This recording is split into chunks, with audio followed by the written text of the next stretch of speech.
Unity of Houston is an inclusive church where we seek to understand and live the teachings of Jesus and other spiritual masters. At Unity, we welcome all people from all spiritual paths and every walk of life. We celebrate the diversity of our city and of our world, and we teach love, tolerance, and oneness, seeking to live in harmony with open minds and open hearts. Wherever you are in your spiritual path, you are always welcome at Unity. Join us and discover that the life of your dreams is already within you.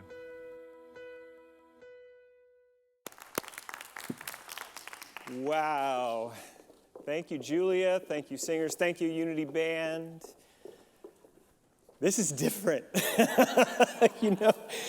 We decided to do a month-long series on evolution and change. It has really changed in this room in 2 weeks since we started this series.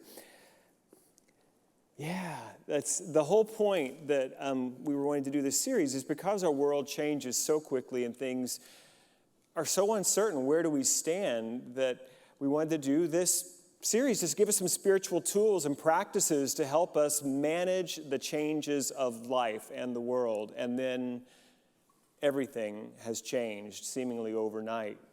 Who knew that in just like 2 weeks' time, we would come to spend so much energy and focus and time and news coverage of toilet paper? Who knew? That's different. Something has changed. So I want to come back to the biggest context I can give you for the way I understand change from a spiritual lens. There is only one thing happening. Ever. There's only one presence, one life. It is, I call it God because it's the biggest word I know. That's what that beautiful Carole King song was saying, that each of us is one of the one. All of us is a part of, each of us is a part of this infinite presence of becoming. And it is that becoming part where the change happens. And I like the word evolution.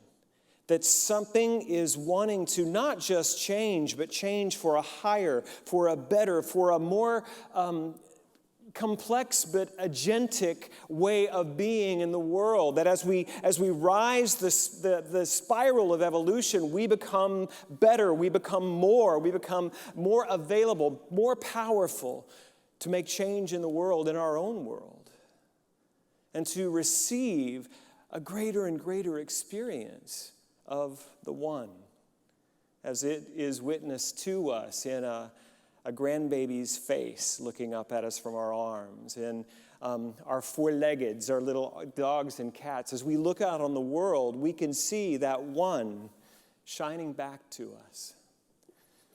So, I almost, for a moment, I thought I left my iPad in the back.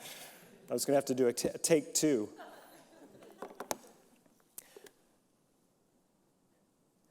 This is a Bible verse that I've known my entire life, and it has just been so alive. 1 Timothy. Is it first or second? Does anybody here care? 2 Timothy. Chapter 1, verse 7.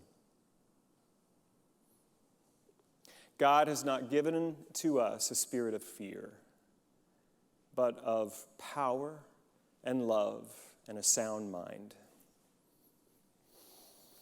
I've been all week long, we've been in our office, we're trying to determine, should we close, should we be open, seeing what the health professionals are advising us to do, just getting in touch with our own intuitive, experience of what feels right. And you can feel, let me just do this in the first person, I could feel the fear back here. What if? What if? What if this happens? What if that happens? And all week long, I've been using this Bible verse, which I've known for 40 plus years, that voice of fear, that's not what God is speaking. That's not the one shining back at me. That's something else. That's my ego. That's my own separate belief in something other than God. And it's going, what if, what if? And so I've been reminded again and again that that's not my birthright. That's not who I'm created to be. That who I'm created to be is of power. Power is the ability to effect change for the good. of love, that connection, that embodied awareness of our connection to all, and a sound mind. And that's the part I want to talk about today. People be losing their minds. Have you noticed? I mean, people are going crazy. On both sides, it's like, this is nothing. Why are you buying all the toilet paper? People are like, we need toilet paper to last for the next century. I mean, it's like people are losing their minds. That's neither one of those extremes is a sound mind. And so as we're talking about a lot of things today. I want to remind you of something that I got from Father Richard Rohr about the nature of evolution. Order, disorder, reorder. That's all you need to know. That's what's happening. That is the way evolution works. We have an established order. This is what we understand to be the rules of the road. This is how we operate. This is what we're doing. And then it changes. Disorder. And we can go into, was it Henny Penny? The sky is falling. We can go into that mindset of it's all falling apart, going to hell in a handbasket, whatever that means. Or we can have instead that a new order is coming. A higher order, a different way of being is coming. And this is the nature of evolution at every level. And I want to talk for a moment about biological evolution. Because in some spiritual traditions, it is seen as being in opposition to spiritual teaching. And in Unity, we don't hold it that way at all. That evolution is the way God creates. And so when we learn from the ancient stories of many peoples that God, in the beginning, God created the heavens and the earth, what we would say is that in the beginning, God created the heavens and the earth and is still creating the heavens and the earth. It is an evolutionary process of becoming. And so what we may see in the fossil records and the way that biological life has changed over time, to me, that is the hand of God creating. And the way it creates is as the environment shifts, something adapts. Adaptation is the key. When something changes, the disorder appears, how do we respond? Do we respond with fear, or do we respond with love, with power, with a sound mind? And so I think I have about 3 talks, and I'm not going to give them all to you right now, but I have another one for next week. I'm going to talk about the different aspects of mind that we can come to change with. But a couple of them have occurred to me. What if instead of the fearful mind, which is always seeking safety and separation and blame, if you find yourself trying to blame folks or yourself, that's the fearful mind. But the sound mind will always seek connection. And I've been thinking about, what about the creative mind? Think of all the amazing creative people, artists, engineers, inventors, people who saw some disorder, some need, and they stepped into it with a sense of curiosity, a sense of possibility. And out of the disorder, a new order came because of the creative, curious mind. And that's what I want us to begin to take up as a body of believers, as a spiritual community, that this is not the sky is falling, this is what wants to happen now.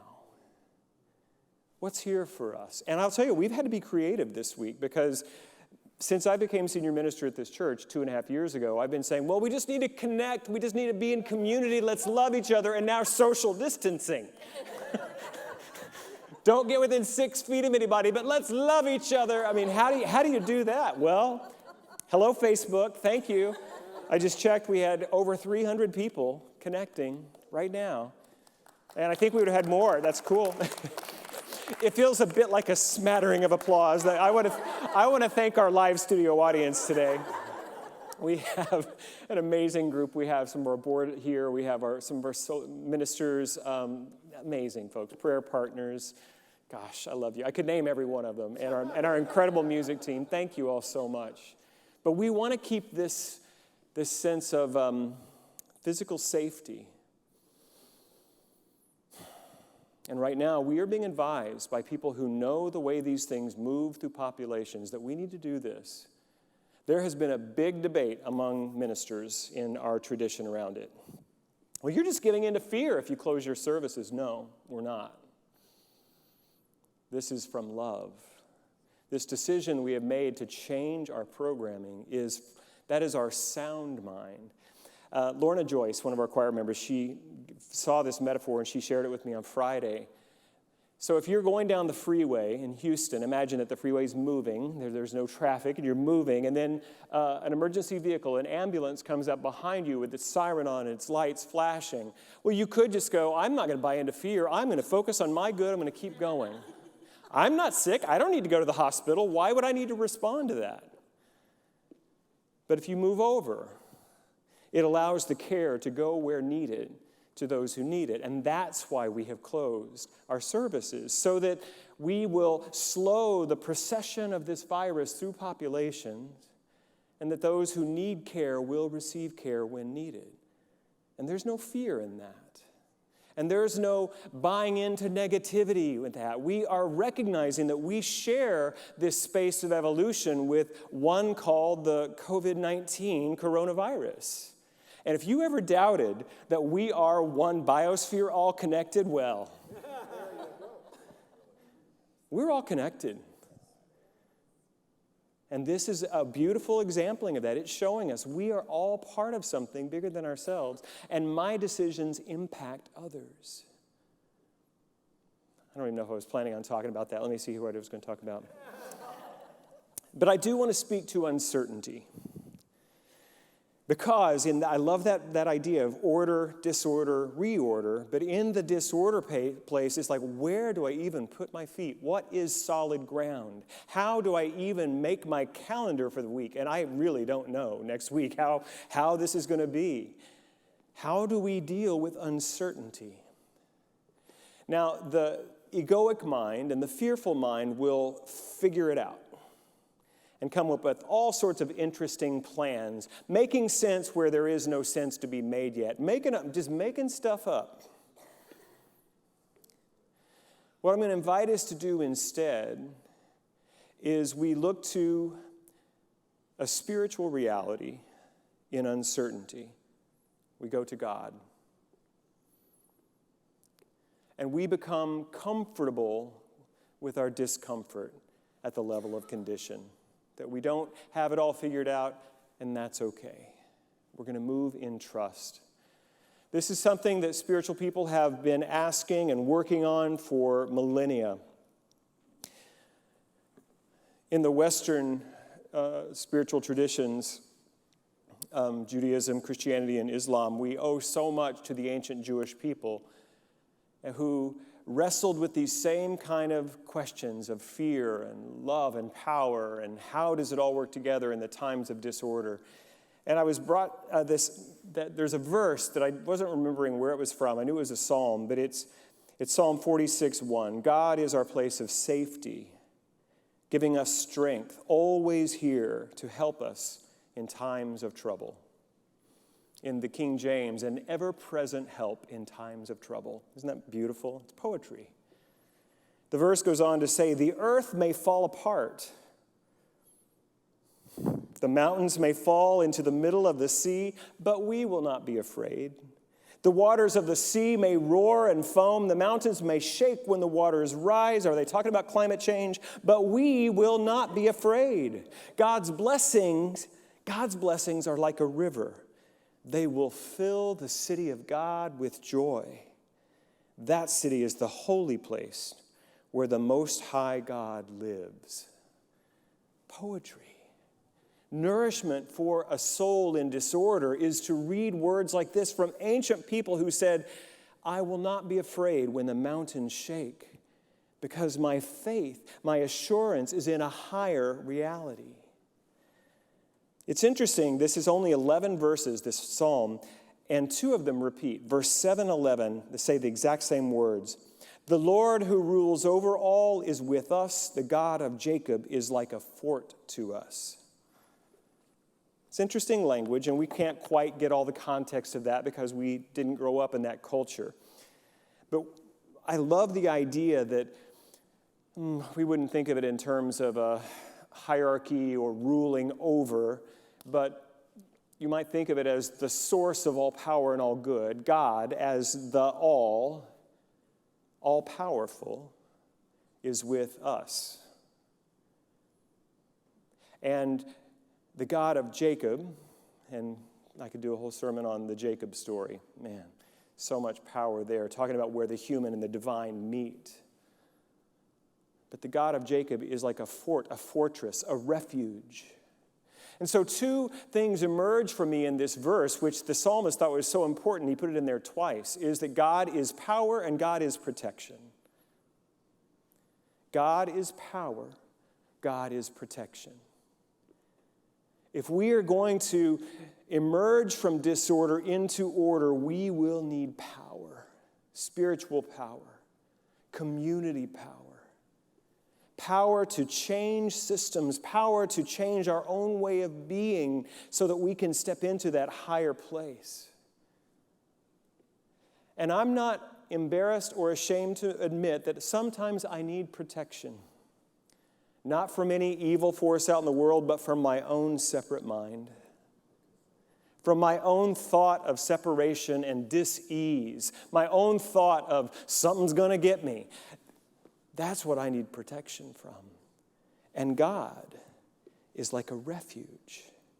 And we don't hide from the fear of the world. We just simply move into the place of God has this. God has me. Fear, you're welcome to be a part of this conversation. But this is where I'm going. That we don't have to make ourselves wrong for being afraid. But we also don't make that our identity. Do you get it?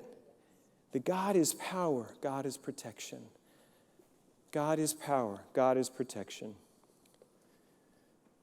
And this is what I want to talk about as my final point. And my friend Julie, and I think she's listening from northern Michigan, she was asking me if I was going to be taking comments, if somebody would be feeding me comments from the Facebook Live so I could then answer questions. And I was like, no, I'm too old-fashioned for that. I'm going to still have my 3-point sermon, so who knows? Maybe in next week we might try to do something like that. But my last point is really this.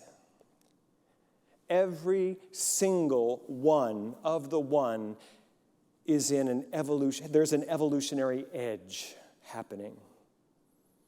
There's always the next stage of our growth, the next stage of our healing, the next stage of our expansion of consciousness. There's always an edge that we are right up to. Some of us really value that safety thing more than growth thing, and so some of us are always looking to, I'm going to get it all where it's supposed to be, and then it's never going to change. I'm done. Fixed. Complete. Don't mess with it. How's that working for ya? It's not the nature of reality incarnate in form, in space and time. It's always going to change. So what we're being asked to do with the change is grow, become. It's always an invitation to greater being and greater experience of God. So the evolutionary edge, wherever that is for you, you're in one right now. And I just want all of you to think about what that is. Is it around this coronavirus and your 401k? Is it around, I don't know what it's around for you, but there's something going on that is the place of disorder, the place of uncertainty. That is the place that is asking for your attention, your intention, and your faith. So I want to speak for a moment about the faithful mind. There's a story that comes in the Gospel of Luke. Jesus had been on the Mount where the Transfiguration, a wonderful, amazing, mystical story that happened there. And he comes down, he sees there's a crowd of people, his disciples are running to him, and he's saying, what's going on? And it turns out there was a father who had a child who we would probably say had some sort of a seizure disorder, but in the language of that time, they said that there is a spirit that afflicts my son that causes him to convulse. that causes him to foam at the mouth, and he can't speak, and he rolls on the ground. He's had it since he was a baby. He would fall into the fire or the water. Can you just place yourself in the uncertainty of that father who has an apparent healthy son, and then something would happen sometimes, and the fear, the unknowing of how to deal with that. And he hears that there's this incredible rabbi who's been walking around that region, and there are reports that people are being healed under the ministry of Jesus of Nazareth. And so he brings this child, and he says to Jesus, he says, "Rabbi, if you will, I know my son will be healed." And Jesus does a really interesting thing right here. He says, "What do you mean if I will? Don't you believe?" And this is the piece I want to talk about. The father answered, and imagine, brokenhearted, hopeful, scared to death. He says, "I do believe. Help my unbelief." I do believe. Help my unbelief. Faith is not static. You're never going to have all the answers. You're never going to have it all figured out. There's always going to be a place where you're like, "Well, I know, God, you've taken care of me this far, but we've never been here before. I'm not 100% in faith right in this moment. Help me." And this is another place where I can kind of get into trouble with some of my absolutist Fillmorian fundamentalists. Well, we never ask God for help. We simply know the indwelling presence and power of the blah, blah, blah. But I'm telling you, Michael, sometimes still needs to go, "Help. Help me." I think some of the most authentic and powerful prayers I've ever prayed are "Help me" and "Thank you." Nothing more immediate in my prayer life. And so, upon hearing this father confess his faith and his doubt, Jesus heals the son.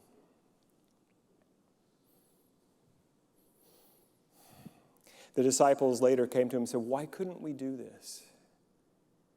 And he said, this spirit, but this type of spirit only responds to prayer. The practicing mind. My friend Chris Terry gave me that phrase just this morning. What do you do when you're in faith and in doubt? Well, you practice. You pray. You meditate, even though it's harder when our mind wants to race. We do the deal. And we keep doing the deal. We allow our heart to beat fully in this human experience, knowing that God is our power and protection, and recognizing that we doubt and we don't have all the faith we think we're going to need. We ask for help. And we just get real with each other about it. I am so convinced that if we can just get past our need to be seen in a certain way, if we can stop playing all this energy into our image management and just get into authenticity and vulnerability, help is already here, but we have to be available to it. That's what community is. This is really great. It feels different without you guys being in the room, I will tell you.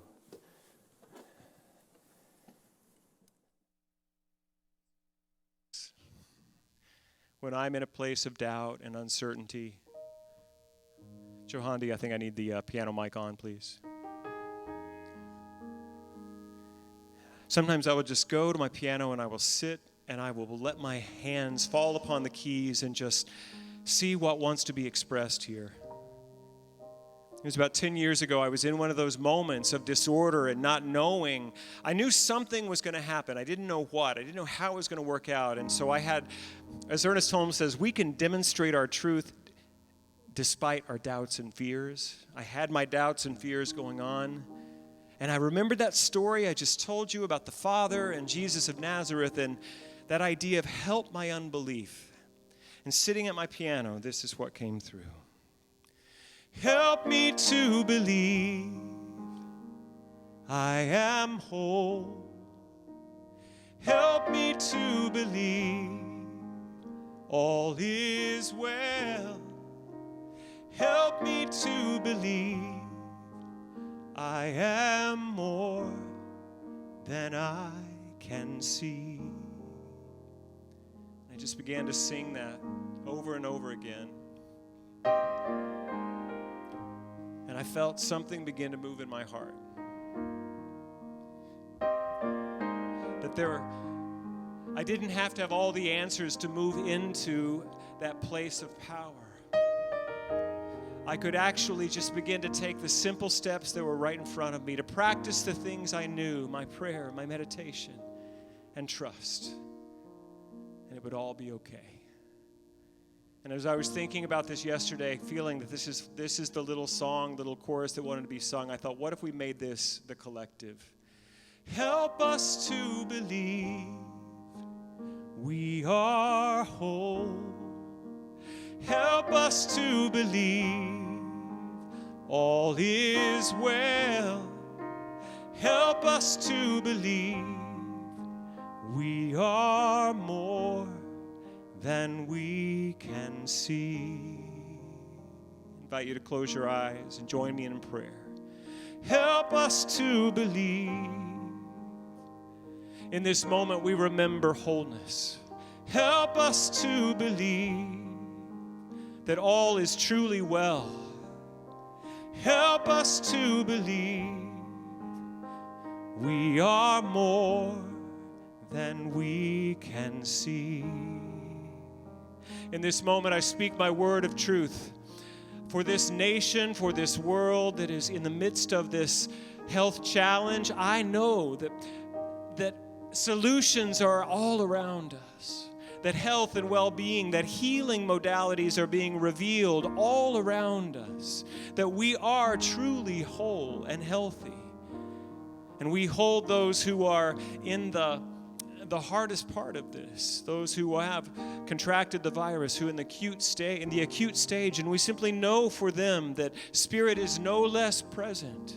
We see that all available medical support and intervention is there and available. I love what Ernest Holmes said, it's a pill or a prayer, it's all God.